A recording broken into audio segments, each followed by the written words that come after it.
लगे तो पहली सूचना तो वही आ गई, पहली नोटिस तो आ गई कि तुम्हारे बाल सफेद होने लगे, पहली चिट्ठी तो वही आ गई।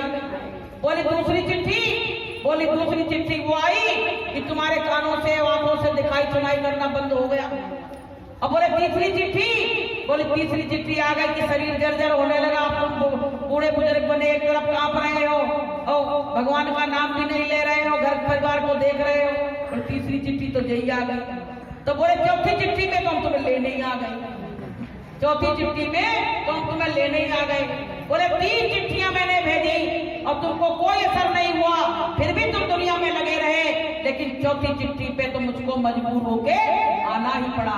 तो प्रेमियों, काल से चाहे जितनी दोस्ती कर लो, बिल्ली है चूहा से दोस्ती कर सकती है? कभी नहीं कर सकती है, क्योंकि वो बस खाने दौड़ता है। ऐसे काल से दोस्ती करना बिल्कुल बेकार है। दोस्ती करना है तो संतों से करो, अगर दोस्ती संतों से कर ली तो काम बन जाएगा, और काल से दोस्ती की तो भैया वो चूहा बिल्ली का बैल है, वो तो खाएगा जरूर, वो तो खाएगा जरूर। इसलिए प्रेमियों, हमको तुमको जो मानव तन मिला है इसकी कदर करो। गुरु महाराज कहते हैं कि अमोलक संगीत, इसका कोई मोल नहीं। तुम बाजार में इसको, जैसे हमारी सांसें जा रही हैं, हम डॉक्टर के सामने करोड़ों की गड्डियां लिए खड़े हैं कि डॉक्टर साहब एक बार इसमें एक सांस आ जाए, एक बार हमसे जो व्यक्ति बोल ले। लेकिन डॉक्टर क्या कहते हैं? अब तो परमात्मा ही कुछ कर सकता है, यही तो कहते हैं। डॉक्टर भी कहते हैं कि परमात्मा के सिवा इसमें और कोई कुछ नहीं कर सकता है। तो प्रेमियों, बताइए परमात्मा बड़ा है कि नहीं बड़ा है? परमात्मा सबसे बड़ा है। इसलिए प्रेमी भाई बहनों, कहा गया कि सब छोड़ जगत के काम, मन भजले गुरु का नाम। सब छोड़ जगत के काम, मन भजले गुरु का नाम। तू जीव कहाँ से आया, तो कौन यहाँ पर लाया? तू जीव कहाँ से आया, तो कौन यहाँ पर लाया?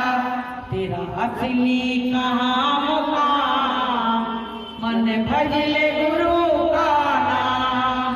तेरा असली कहाँ मुकाम, मन भजले गुरु का नाम। सब छोड़ जगत के काम, मन भजले गुरु का नाम। प्रेमियों, संसार के कामों को छोड़ के ज्यादातर परमात्मा में लगन लगा। हमसे लोग पता क्या कहते हैं? बहन जी तुम बड़ा अच्छा काम कर रही है, हमने कौन अच्छा कर दिया? कहीं बड़ा अच्छा काम कर दिया, हमने कौन सा भैया इतना अच्छा काम है? बोले तुम सत्संग में जो जा रही हो, जो कर रही हो, गुरु महाराज को काम भी बड़ा अच्छा है। हमने कहा इससे अच्छा कोई और नहीं है? बोले अब कोई काम है। जब घर वाले ठोकर देते हैं ना, तब परमात्मा याद आता है। हमेशा ये ध्यान रखना कि अगर मैंने ठोकर खाई न होती, अगर मैंने ठोकर खाई न होती, गुरुजी तुम्हारी याद आई न होती, गुरुजी तुम्हारी याद आई न होती। जब घर वाले दुष्कारते हैं कि जा भाई अपना काम करो, जाके भाई प्राण मत चाटा, अब तुम बूढ़े हो गए, कोई काम के नहीं रहे। अरे बूढ़े जरूर हो गए, पैसा नहीं कमा रहे हैं। जैसे वृक्ष होता है ना, तो बड़े उसमें फल नहीं आ रहे हैं, लेकिन तुमको छाया तो देता है। वो बुजुर्ग कम से कम नहीं कुछ कर सकते हैं, तुम्हारे दरवाजे के पहरेदार बने बैठे हैं, कम से कम घर में कोई घुस तो नहीं पाएगा। उनका निरादर क्यों कर रहे हैं? कहते नहीं बैल बूढ़ा हो जाए तो कसाई के हाथ बेच दिया जाता है। ऐसे घर के वृद्ध बूढ़े हो जाए, वृद्ध हो जाते हैं, तो उनको वृद्धाश्रम में डाल दिया जाता है। तो प्रेमियों, हमारी तुम्हारी संस्कृति बदल गई, हमारा तुम्हारा सब चाल चलन बदल गया। तो प्रेमियों, हमको बदलने की जरूरत नहीं है। पहले कोई वृद्धाश्रम नहीं थे, अब देखिए यहाँ इतने वृद्धाश्रम खोले गए हैं। क्यों खोले गए हैं? क्योंकि अब माता पिता बुजुर्ग किसी को अच्छे नहीं लगते। आप क्या कहते हैं? बस हम दो और हमारे दो, बस वही अच्छे लगते हैं। लेकिन जब मुसीबत पड़ती, परेशानी पड़ती है, तब कहते हैं भैया लेकिन सिर्फ माता जी से कहती हो ने आ जाए 4 दिन को, तो ने हमारे घर को लड़ाई झगड़ा शांत करा जाए। यही तो कहते हैं।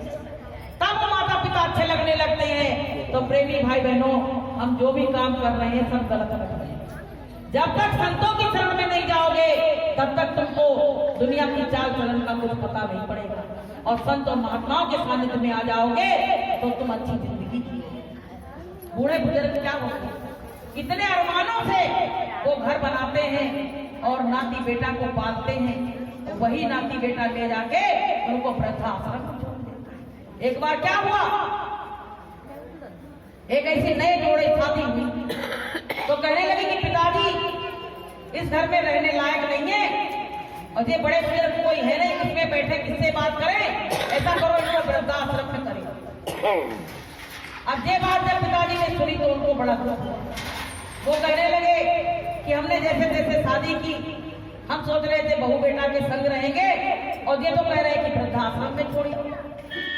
अब ये बात जब नाती ने सुनी तो नाती तो रोने लगा, कहने लगा बाबा चले जाएंगे तो हमें पढ़ाएगा कौन। तो माँ क्या बोली, अरे बाबा को जाने दो, हम पढ़ाएंगे तुमको, बाबा तुमको बिगाड़े हो गए। अब क्या हुआ, जब तैयारी होने लगी, फिर तैयार होने लगे तो बच्चा क्या बोला कि जहां बाबा जाएंगे वहीं हम जाएंगे। मूल से ब्याज ज्यादा प्यारा होता है, ध्यान रखना। आप लोग ब्याज वाज में पैसा देती होगी ना तो सारी गिनती होगी कि मूल को होंगे ब्याज आ जाएगा। तो प्रेमियों क्या हुआ, अब तैयारी हो गई। अब वो नाती लग गया पीछे कि बाबा जाएंगे वहीं हम जाएंगे। और माँ ने उसको घसीट के अंदर कर दिया और गाड़ी उठा बुलाई वृद्धाश्रम से और उसमें बैठा के उनको भेज दिया। अब प्रेमी के चले तो गए वहां से। जब ये लड़का छोड़ने गया तो लड़के से कहने लगे, उसका नाम लिया नाती का कि उसका जरूर ध्यान रखना। अब वो चले तो आए, तो जैसे ये गेट पे पहुंचे तो वहां का जो मैनेजर था वो उनको पिताजी को देख के और बोला बाबूजी तुम आ गए। तो लड़के को शंका हुई, कहने लगे इनका इनसे क्या मतलब, कैसे जान पहचान। तो उन्होंने पूछा, बोले वृद्धाश्रम से जो पहले एक बच्चे को यहाँ से ले गए थे तब से इनका हमारा परिचय हो गया।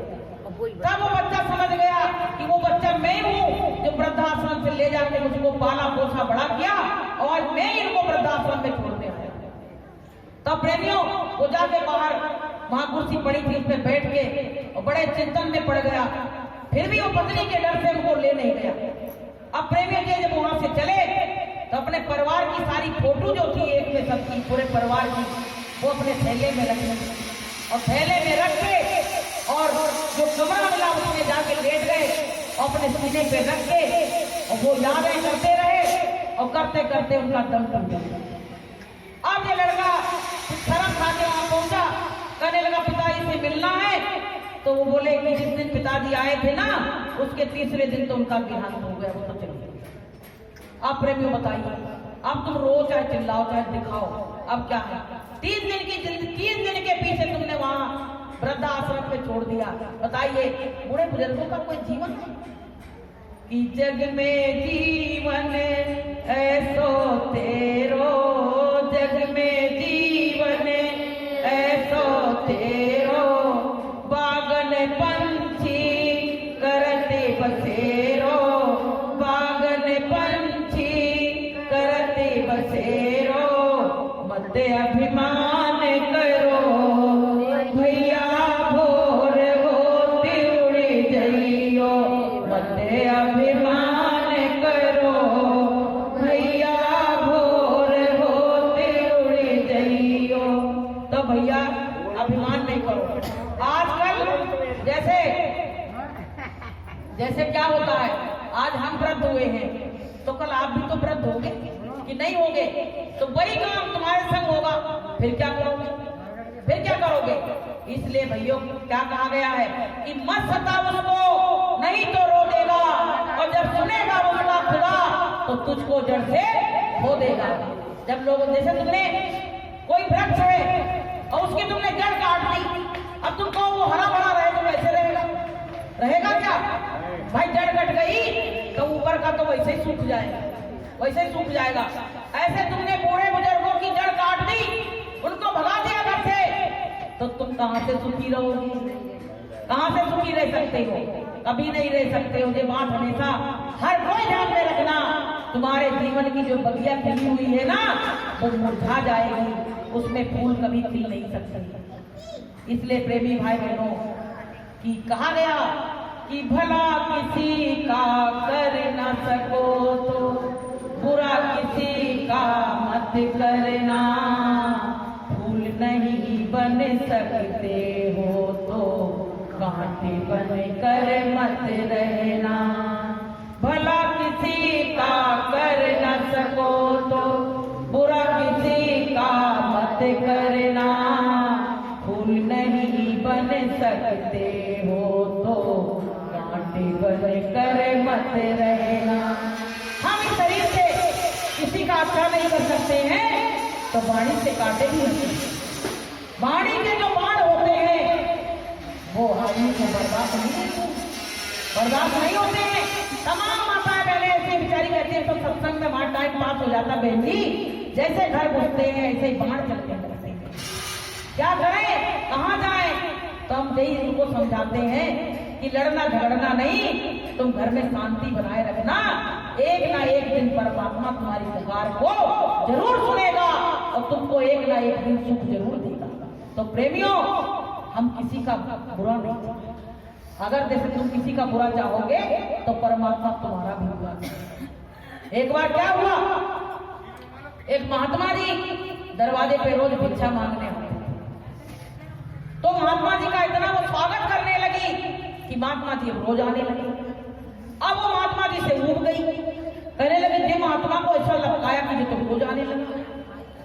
एक दिन उसने क्या किया, भिक्षा में उनको ऐसे बड़े बड़े लड्डू दिए बना के और उसमें डाल दिया जहर।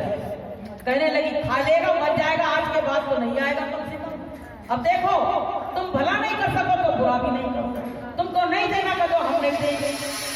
अब भैया वो महात्मा जी बड़े बड़े लड्डू बढ़िया मेवा के ले गए, कहने लगे 2-4 दिन का काम चल जाएगा। अब प्रेमी ले जाके मंदिर में रहते थे और वही झोला टांग दिया। तब तक 2 राहगीर आ गए, कहने लगे महात्मा जी पानी पिला दो। महात्मा जी ने पानी पिलाया तो कहने लगे खाली पानी का है को पिलाए, आधा आधा लड्डू इनको भी देते। और महात्मा जी का कौन होता था तो खा लिया, बोले लड्डू कल चल जाएगा। अब प्रेमी वो दोनों लड्डू रखे, महात्मा जी ने तोड़ के आधा आधा दोनों भाइयों को दे दिया। 2 भाई थे, दोनों ने जैसे खाया थोड़ी देर के बाद मंदिर की तरफ जाके सो गए, हमेशा हमेशा के लिए सो गए। उसमें जहर मिला था। अब प्रेमियों क्या हुआ, पूरे में खबर पहुंच गई कि महात्मा जी ने 2 व्यक्ति मार डाला। अब महात्मा जी सोचे हमने तो कुछ किया नहीं, अच्छा ही किया था। बोले हम कहीं भटके नहीं जाएंगे, यहीं बैठेंगे, जो होगा सो देखी जाएगा। जो कुछ करता वही भागता, जो नहीं करता उसका तो मन साफ रहता। अब वो बैठ गए, तब तक पुलिस आ गई, सब आ गई, पूरे उसमें बच गए। अब वही जो इसने लड्डू दिए थे वो समझ गई, वो आई देखा तो उसी के दोनों बच्चे थे, नौकरी से आए थे और माँ के पास तक नहीं पहुंच पाए और महात्मा जी के आश्रम में गए, वही लड्डू खा के खुद ही सो गए। अब प्रेमी जैसे उसने कपड़ा उठाया और देखा बोले ये तो मेरे बच्चे हैं, तब वो पटक पटक के रोने लगी और कहने लगी महात्मा जी ये लड्डू तो हमने तुमको दिए थे, तुमने अभी तक खाए नहीं, तुम तो जिंदा बैठे हो। और मेरे लड़के दोनों के दोनों चले गए, अब हम क्या करें, अब तो हम कहीं के नहीं रह गए। अब प्रेमी महात्मा जी ने कहा मैं खा तो लेता पर मेरा तो पेट भरा था इसलिए मैंने नहीं खाया, और मैं क्या मैं तो कल खाता इनको, लेकिन ये राहगीर आए पानी मांगा तो मैंने इनको लड्डू दे दिया, मैंने कोई बुरा तो नहीं किया। अब प्रेमी उससे पटक पटक के रोने लगी और कहने लगी महात्मा जी हम अपना राज बताते हैं तुम्हें, तुम रोज मेरे दरवाजे पे जाते थे, मैं तुमसे बहुत ऊब गई थी और मैंने तुमको जहर दिया था इन लड्डुओं में मिला के, तुमने तो खाया नहीं और मेरे बच्चों ने खा लिया, अब मैं कहीं की नहीं रह गई, 2 के दोनों चले गए। तो प्रेमियों तुम किसी को कि जो तो को कांटे बोए और ताको को फूल और फूल फूल तुमको रहे उनको है, उनने कांटे बोए तो देखो उनके लिए तो वो त्रिशूल बन के खड़े हो गए, दोनों के दोनों बच्चे चले गए। तो प्रेमी भाई बहनों कहने का मतलब ये है कि किसी का बुरा नहीं, अपने इस शरीर से ये कहो कि ये काया तो चली जाएगी एक दिन, इस शरीर से जितना हो सके किसी का भला कर सकते, भला करे किसी का बुरा नहीं करे। तो प्रेमियों ये किराए का मकान मिला है, इसमें अभी तुम अधिकार है इसमें। जब तक जीवन है ना तब तक हमको पूरा अधिकार है कि हम इतना बड़ा अधिकार है कि हम चाहे इस जीवन को जिधर मोड़ सकते हैं।